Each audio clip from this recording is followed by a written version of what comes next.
말씀 앞으로 오신 여러분을 환영합니다. 네, 오늘도 하나님의 말씀을 함께 나누도록 하겠습니다. 오늘은 139강 51장 첫 번째 시간으로 나는 세상의 빛이라 라는 제목으로 말씀을 나누도록 하겠습니다. 나는 세상의 빛이라. 51장은 생명의 빛이라는 제목으로 기록되어 있고요. 성경은 요한복음 8장 12절부터 59절 그리고 요한복음 9장의 말씀으로 기록되어 있습니다. 오늘 우리가 배우는 이 51장은 50장과 연결이 되어 있습니다. 지난 시간에 배운 말씀들은 예수님께서 초막절과 관련되어 여러 말씀들을 하셨고요. 현장에서 가늠하다 잡힌 여인을 살려주셨습니다. 이 모든 일들을 배경으로 함께 담고 이제 51장 첫 번째 시간이 되는 것입니다. 요한복음 8장 12절에 이렇게 말씀이 기록되어 있습니다. 예수께서 또 말씀하여 이르시되 나는 세상의 빛이니 나를 따르는 자는 어둠에 다니지 아니하고 생명의 빛을 얻으리라. 예수님께서 성전 마당 가운데 계시는데요. 그 성전 마당에는 큰 등대들을 받쳐주는 두 개의 높은 기둥이 있었습니다. 예수님께서 이 말씀을 하신 것, 즉 나는 세상의 빛이라고 말씀을 하신 것은 초막절 의식과 관련되어 있습니다.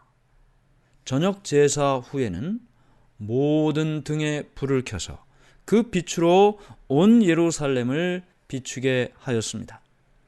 이렇게 불을 밝히는 이 의식은 광야에서 이스라엘을 인도한 불기둥을 기념하고 또 이 세상에 오실 메시아를 상징하고 있는 것이었습니다. 그래서 저녁에 불이 켜지면 마당에는 백성들이 함께 모여 악기와 노래소리에 맞춰서 흥겨운 춤을 추었고 이것은 초막절 행사의 하이라이트였습니다. 그런데 예수님께서 이날 이 밤에 나는 세상의 빛이라고 말씀하신 것은 이렇게 등불을 가지고 밝히는 그것을 말씀하시는 것이 아니었습니다. 그것만으로는 부족하겠죠. 예수님께서는 그것보다 더 큰 의미를 그들에게 가르쳐 주셨습니다. 성전의 밝은 등불들이 모든 사람을 비추는 것처럼 영적인 빛의 근원이신 예수님께서 이 어두운 세상을 비추십니다. 밤에 비추인 등불로는 그 모든 것들을 설명하기에 부족하겠죠. 다음 날 아침 어김없이 해는 저 동쪽에서 높이 떠올랐습니다. 감람산 위로 떠올라 햇빛이 성전의 대리석 궁전과 금으로 입혀진 벽을 눈부시게 비추고 있었습니다. 예수님께서는 그 태양을 가르치시며 나는 세상의 빛이라고 말씀하시는 것입니다. 찬란하게 빛나는 그 태양빛을 가르치시며 나는 세상의 빛이다 라고 말씀하셨습니다. 이 말씀을 들은 사람들 중에 제자들이 나중에 성경을 기록하지 않습니까? 예수님 돌아가시고 하늘로 승천하시고 그들이 이제 교회를 세우며 말씀을 기록하여 사람들에게 그들이 경험한 예수님을 배우게 했는데 그들 가운데 요한이 나중에 요한복음을 기록하면서 빛에 대하여 이렇게 기록을 합니다. 요한복음 1장 4절 5절 그 안에 생명이 있었으니 이 생명은 사람들의 빛이라. 빛이 어둠에 비치되 어둠이 깨닫지 못하더라. 이 생명은 사람들의 빛이다 그랬어요. 빛이 어둠에 비추었지만 어둠이 깨닫지 못했다. 예수님을 이야기하고 있지 않습니까? 그 다음에 베드로도 나중에 예수님께서 하늘로 승천하신 후에 성경을 기록하면서 다음과 같이 기록을 했습니다. 베드로 후서 1장 19절 또 우리에게는 더 확실한 예언이 있어 어두운 데를 비추는 등불과 같으니 날이 새어 샛별이 너희 마음에 떠오르기까지 너희가 이것을 주의하는 것이 옳으니라. 어두운 데를 비추는 등불과 같다. 이 예언이, 이 말씀이 어두운 데를 비추는 등불과 같다. 말씀은 예수님을 상징하고 있지 않습니까? 말씀이 육신이 되어 우리 가운데 거하심에 그랬으니까. 그 말씀이신 예수님이 어두운 데를 비추는 등불과 같다. 베드로도 역시 예수님을 빛으로 설명하고 있는 것입니다. 그래서 이렇게 제자들도 신약 성경에 예수님을 빛이라고 이야기를 했고, 예수님 자신이 나는 세상의 빛이라고 말씀하셨습니다. 그런데 특별히 구약 성경을 보면 하나님께서 사람들과 함께 계신다, 하나님이 여기 우리와 함께 계신다라는 하나님의 임재의 상징으로 빛이 설명되고 있습니다. 빛이 하나님의 임재의 상징으로 기록되어 있다는 것이죠. 태초에 하나님께서 천지를 창조하실 때도 어둠 속에서 빛이 비쳤습니다. 빛이 있으라 하시매 빛이 있었고, 광야에서 이스라엘 백성들이 그 광야의 길을 여행할 때 빛이 낮에는 구름 기둥으로 밤에는 불 기둥에 쌓여서 백성들을 인도했습니다. 시내산에서는요, 하나님의 임재가 그 시내산에 있을 때 빛이 장엄하게 그 산을 비췄습니다. 또 지성소안의 시은자 위에는 항상 하나님의 임재, 하나님이 여기 함께 계신다라는 상징으로 빛이 비췄죠. 솔로몬 성전을 헌당할 때 성전의 빛이 충만했습니다. 하나님께서 함께 계신다는 거죠. 천사들이 양치던 목자들에게 구원의 기별, 예수님 탄생의 기별을 가져왔을 때 빛은 베들레헴의 언덕들을 비추었습니다. 하나님은 빛이십니다. 나는 세상의 빛이라고 말씀하신 이 예수님과 하나님이 빛을 통하여 임재하신 것과 같은 뜻이죠. 나는 세상의 빛이라고 말씀하신 예수님은 자신과 하나님이 빛이라는 것을 통해 하나님과 하나됨을 말씀하셨습니다. 태초에 어두운 데서 빛이 비췄다고 했는데 그 빛을 있게 하신 분이 예수님이셨습니다. 예수님은 상징과 예언을 통해 이스라엘 백성을 비춘 영적인 빛이셨습니다. 그런데 이 빛이요, 유대에만 비춘 것이 아니죠. 햇빛이 온 세상 구석구석에 비추는 것처럼 의의 태양이신 예수님의 빛도 모든 영혼에게 비추고 있는 것입니다. 요한복음 1장 9절과 10절에 보면 이렇게 말씀이 기록되어 있습니다. 참빛, 곧 세상에 와서 각 사람에게 비추는 빛이 있었나니 그가 세상에 계셨으며 세상은 그로 말미암아 지은 바 되었으되 세상이 그를 알지 못하였고. 자, 요한은 예수님을 빛으로 설명하고 있다고 그랬죠. 그런데 이 빛이 세상에 왔는데, 세상의 그 캄캄함에 이 빛이 비쳤는데 사람들은 그 빛을 알아보지 못했다. 아니요, 빛을 거절했다. 예수님을 빛으로 설명하고 있습니다. 세상에는 위대한 많은 사람들이 있었습니다. 높은 지식으로 굉장히 연구를 많이 한 사람들도 있었고, 말과 사상을 통해서 지식의 깊은 분야를 개척한 사람도 있었습니다. 이런 사람들은 다 민족의 보호자로 또는 지도자로 그들의 이름과 행적이 기록이 되어 있습니다. 그런데 그 모든 사람들보다도 더 높으신 한 분이 계시죠. 그분이 바로 누구십니까? 그분은 바로 우리가 지금 배우고 있는 예수님이십니다. 인간의 기록이 시작된 아주 옛날부터, 그 옛날부터 내려오는 세상의 위대한 사람들을 우리는 찾아볼 수 있습니다. 그러나 그 모든 사람들보다도 예수님께서 먼저 계셨습니다. 여러분, 빛은 이 세상에 비추어지고 있어요.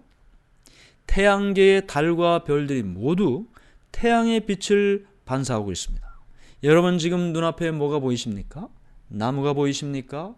집이 보이십니까? 어떤 물건이 보이십니까? 우리가 눈을 통해서 무엇인가 보고 있다는 것은 비춰진 빛이 그 물건에 반사해서 반사된 빛이 우리의 눈 안에 들어오면 그것을 인식하게 되는 것입니다. 빛이 들어오지 않으면, 캄캄한 곳에 있으면 아무것도 알아볼 수가 없죠. 빛을 반사할 때 볼 수 있는 것입니다. 태양계의 달과 별들이 태양으로부터 비치는 그 빛을 반사하고 비춥니다. 세상의 모든 위대한 사람들이 무엇인가 위대한 일을 했다면 그것은 태양이신 예수님을 반사하고 있는 모든 피조물과 같이 빛 되신 예수님을 반사하고 있는 것입니다. 지식을 깊이 개척한 사람은 지혜와 지식의 근본이신 예수님으로부터 그 빛을 받아 반사하고 있는 것입니다. 위대한 친절과 또 위대한 사람이라고 인정받는 모든 사람들, 그 아름다운 품격과 품성을, 예수님의 품성을 반사하여 사람들에게 비춰지고 있는 것뿐입니다. 그러므로 예수님께서 모든 빛의 근원이 되시고 모든 빛 가운데 찬빛이 되신다는 사실을 우리가 알게 되는 것이죠. 주옥같이 아름다운 사상과 빛나는 지성 하나하나는 모두 세상에 비치신 예수님으로부터 나오는 것입니다. 세상에는 많은 교육과 지식이 있습니다. 소위 고등교육이라는 말을 우리는 흔히 듣게 되는데요. 참된 고등교육이란 무엇일까요? 여기 골로새서 2장 2절과 3절 이렇게 기록하고 있습니다. 이는 그들로 마음의 위안을 받고 사랑 안에서 연합하여 확실한 이해의 모든 풍성함과 하나님의 비밀인 그리스도를 깨닫게 하려 함이니 그 안에는 지혜와 지식의 모든 보화가 감추어져 있느니라. 그리스도를 깨닫게 된다면 그 그리스도 안에 있는 지혜와 지식의 보화를 발견하게 될 것이다. 자, 여기 요한복음 1장 4절은 또 이렇게 기록합니다. 그 안에 생명이 있었으니 이 생명은 사람들의 빛이라. 빛 되신 그 예수님 안에 생명이 있다는 것입니다. 그러므로 고등교육이란 무엇인가? 생명의 빛 되시는 예수님, 그 예수님을 통해 받는 것이 고등교육이죠. 그것이 지식이 되었든 지혜가 되었든 또는 품성의 변화가 되었든 사람들을 이렇게 바꾸는 것이 고등교육이 되는 것입니다. 내가 세상의 빛이라고 예수님께서 말씀하셨습니다. 그런데 이 말씀은 다른 말로 표현하면 내가 메시아다라는 것을 선포하는 것과 같은 것입니다. 왜냐하면 유대인들은 메시아를 빛으로 상징하고 있었기 때문입니다. 지금 예수님께서 성전에서 이 말씀을 가르치고 있는데요.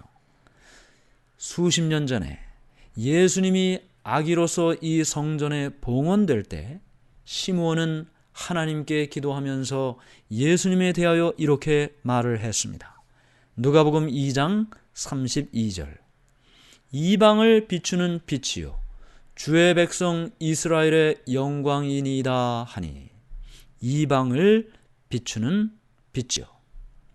이 말씀을 통해 시므온은 당시 모든 이스라엘에게 잘 알려진 빛에 대한 예언을 예수님에게 적용했습니다. 지금 시므온이 말한 이방을 비추는 빛이요 라는 이 말씀은 시므온이 한 말이 아니고 이사야의 예언을 인용하는 것입니다. 이사야 49장 6절 그가 이르시되 내가 나의 종이 되어 야곱의 지파들을 일으키며 이스라엘 중에 보존된 자를 돌아오게 할 것은 매우 쉬운 일이라. 내가 또 너를 이방의 빛으로 삼아 나의 구원을 베풀어서 땅 끝까지 이르게 하리라. 너를 이방의 빛으로 삼아 나의 구원을 베풀어서 땅 끝까지 이르게 한다. 이것은 이 땅에 약속된 메시아에 대한 말씀인 것입니다. 사람들은 다 그것을 알고 있었습니다. 이 땅에 약속된 메시아가 빛으로 임한다는 사실을 모두가 다 알고 있었습니다. 그러므로 예수님께서 내가 세상의 빛이라고 말씀하셨을 때 사람들은 성경에 약속된 메시아가 예수님이라는 사실을 깨닫고 인정하게 됐던 것입니다. 오늘 우리는 예수님께서 성전에서 사람들에게 말씀하신 나는 세상의 빛이다. 나를 따르는 자는 어두움에 다니지 아니하고 생명의 빛을 얻으리라 라는 이 말씀을 살펴보았습니다. 빛이 되신 예수님, 오늘 우리의 캄캄한 삶에 빛으로 임하시는 예수님을 만나시기를 바랍니다. 그 예수님을 영접함으로 캄캄한 그 어두움의 인생이 밝은 빛으로 변화되는 삶이 되기를 바랍니다. 그래서 예수님과 함께 영광스러운 하루하루의 삶이 되기를 바라면서 말씀을 마칩니다. 하늘에 계신 하나님 아버지, 세상 모든 사람들 가운데 빛으로 임하신 나는 세상의 빛이라고 말씀하신 예수님 말씀 듣게 하시니 감사합니다. 오늘 우리의 어두운 마음에 빛으로 임해 주시고 캄캄한 인생길에 등불이 되어 주시고 우리가 내딛는 매 발걸음마다 두려움에 떨지 않고 믿음으로 주님과 함께 한 발자국 한 발자국 희망으로 나아가도록 도와 주시옵소서. 예수님의 이름으로 기도드리옵나이다. 아멘.